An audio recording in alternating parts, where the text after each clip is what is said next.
అంతకుముందు మీరు వేరే పార్టీలో ఉండి ఆయన విమర్శించారు, తర్వాత ఆయన్ని సమర్థించారు, ఆయనతో నడిచారు కూడా. ఈ నేపథ్యంలో అసలు డిప్యూటీ సీఎంగా పవన్ కళ్యాణ్ గారి పరిపాలన ఎలా ఉంది? ఎన్ని మార్కులు వేస్తారంటే ఏం చెప్తారు? 100 ఇచ్చండి. ఎందుకంటే మా అధ్యక్షుడు, మా డిప్యూటీ సీఎం పవన్ కళ్యాణ్, మా పిఠాపురం ఎమ్మెల్యే అని గర్వంగా చెప్పుకోవట్లేదు.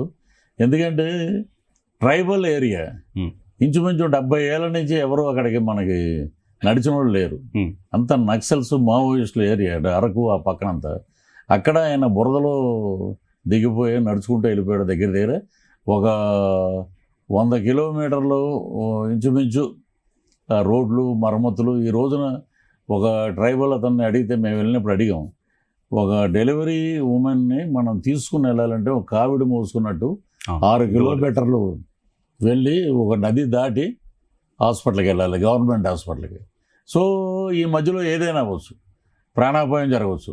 కానీ ఈ రోజున పిల్లలు, వృద్ధులు, వయోవృద్ధులు అందరూ చక్కగా హ్యాపీగా వెళ్తున్నారు. అడవి రాముడు సినిమాలో ఎన్టీ రామారావు గారి గిరిజనులు ఎలా బ్రహ్మహారతలు జయజయలు పలికారు, అలాగే పవన్ కళ్యాణ్ గారిని వాళ్ళు దేవుడిగా కొలుస్తున్నారు. వాళ్ళు ఒకటే అంటున్నారు, ఇక్కడే ఉండండి మీరని ఆయన్ని. అంటే ఈ దరిద్రం ఏమైపోయిందంటే యూట్యూబ్ ఇక చూడకూడదు అనుకున్నాను నేను. పొద్దున్న లేస్తే ఆడు మీద అరవటం, ఈడు అరవటం, ఈ ఏంటంటే పొలిటికల్ లీడర్స్ ఇంటర్వ్యూస్ ఒక్క 10 రోజులు ఎవరో వెళ్ళకుండా, స్టూడియోకి పిలవకుండా, కవరేజ్ చేయకుండా ఉంటే వాడు చచ్చిపోతాడు అక్కడే. వాడికి ఏంటంటే ఏదో ఒకటి ఎదటోడిని తిట్టాలి, గ్రాఫ్ పెరగాలి. కానీ వాస్తవం ఏంటనేది గ్రహించట్లేదండి ఎవరు.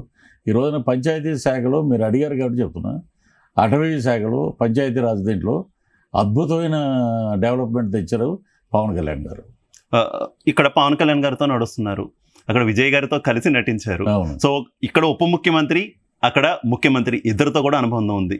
ఏంటి ఇద్దరు గురించి చెప్పాలి అంటే ఏం చెప్తారు? ఎందుకంటే చాలామంది విజయ్ గారు ముఖ్యమంత్రి అయిన తర్వాత పవన్ కళ్యాణ్ గారితో పోల్చడం, లేదంటే కొంత పోలిక తీసుకురావడం జనసేనకి, టీవీకేకి తీసుకొస్తున్న నేపథ్యంలో మీరేం చెప్తారు అసలు? తమిళనాడులో మనం చూస్తే గ్రాఫ్ 2 పార్టీలు అండి ఫస్ట్ నుంచి. Okay, DMK or AIADMK. ఒకసారి వీళ్ళు రావాలి, ఒకసారి వాళ్ళు రావాలి, వీళ్ళ అవినీతి వాళ్ళ అవినీతి అని ఇసిగిపోయి ఉన్నారు ప్రజలు. They are waiting for alternative. యూత్లో అద్భుతమైన క్రేజ్ ఉన్న హీరో ఎవరంటే విజయ్ గారు. నేను చూశాను కదండి, నాట్ ఓన్లీ ఆయన 35 రోజులు తిరిగి ముఖ్యమంత్రి అయిపోలేదండి. సో 15 సంవత్సరాల నుంచి నేను బీస్ట్ సినిమా అప్పుడు చూశాను నేను. ఓకే, ఆయన షూటింగ్లోకి వచ్చి ఆ ఫ్లోర్ బయట ఒక 10,000 మంది, 5,000 మంది కార్యకర్తలు, అందరూ students, doctors, lawyers, IPS officers అందరినీ కూర్చోబెట్టి వాళ్ళకి ఏది కావాలంటే తెప్పించి అలాగా ఆయన వాళ్ళకి అందరికీ హెల్ప్ చేసుకుంటూ వచ్చాడు. Is making one ground work చేసి, ఎప్పుడైతే కొంతమంది యూత్ 18 ఇయర్స్, 19 ఇయర్స్, 20 ఇయర్స్ ఉన్న వాళ్ళందరికీ ఓటు హక్కు రాగానే వాళ్ళు ఏంటంటే మూకుముడిగా ఓటు చేశారు ఎగనెస్ట్ గవర్నమెంట్. ఎప్పుడైనా మనం చూస్తే 90%, 89% వెళ్ళిందంటే they are changing the government అని. సో అక్కడ విజయ్ గారిది ఒక హవా. ఎవరో యూట్యూబ్లో పెట్టారండి, జగన్మోహన్ రెడ్డి గారి ఫోటో పెట్టుకుని విజయ్ గెలిచాడని. ఇమ్మీడియట్గా ఉంటారు కదా అటు ఇటు, విజయ్ గారిది నాది ఒక క్లోజ్ ఫోటో ఉంటుంది, అది పెట్టి పృథ్వీ ఫోటో పెట్టి విజయ్ గెలిచినట్ట. ఏం మాట్లాడుతున్నారు మీరు? ఆయనకి ఏంటంటే ఒక ఫాలోయింగ్ ఉంది, ఆ ఫాలోయింగ్ని మలుచుకున్నాడు. ఇప్పుడు గవర్నమెంట్ వచ్చి ఐ థింక్ 3 నెలలు అయి ఉంటుంది. అద్భుతంగా చేస్తున్నాడు అండి. మొన్న ఈ మధ్య మేము వెళ్ళొచ్చాము, షూటింగ్ చేస్తున్నాం. అక్కడ ఉన్న వాళ్ళందరినీ అడిగాను, ఈజ్ డూయింగ్ వెల్. ఆయన ఏమీ రాకపోయినా కూడా అన్నీ నేర్చుకుని చేస్తున్నాడు. అదే గొప్ప మార్పు అంటున్నారండి. అది చాలా బాగా చేస్తున్నాడు.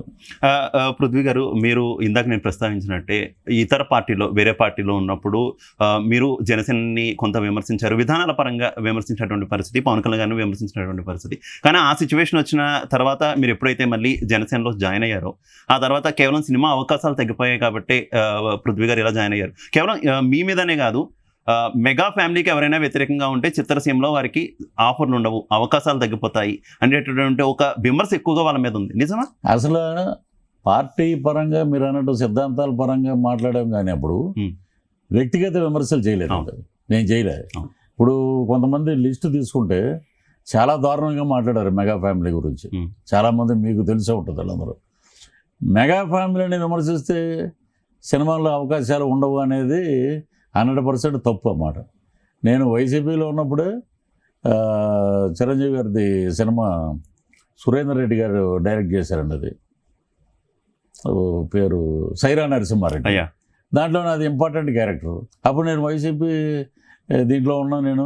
నేను అప్పుడు ఎల్బీ స్టేడియంలో వెళ్ళాను ఫంక్షన్కి. పవన్ కళ్యాణ్ గారు ఉన్నారు, చిరంజీవి గారు ఉన్నారు. వీళ్ళందరి సమక్షంలో ఆయన ఇంట్రడక్షన్ చెప్పే అవకాశం నాకు వచ్చింది ఆ సినిమాలో. ఓకే. ఆయన వస్తున్నాడు ఇదిలో సింహారెడ్డి అని చెప్పి సైరా నరసింహారెడ్డి అని అద్భుతంగా చెప్పి ఆ క్యారెక్టర్ నాకు ఎవరుగా. సినిమా వేరు, రాజకీయం వేరండి. అది తప్పు. అది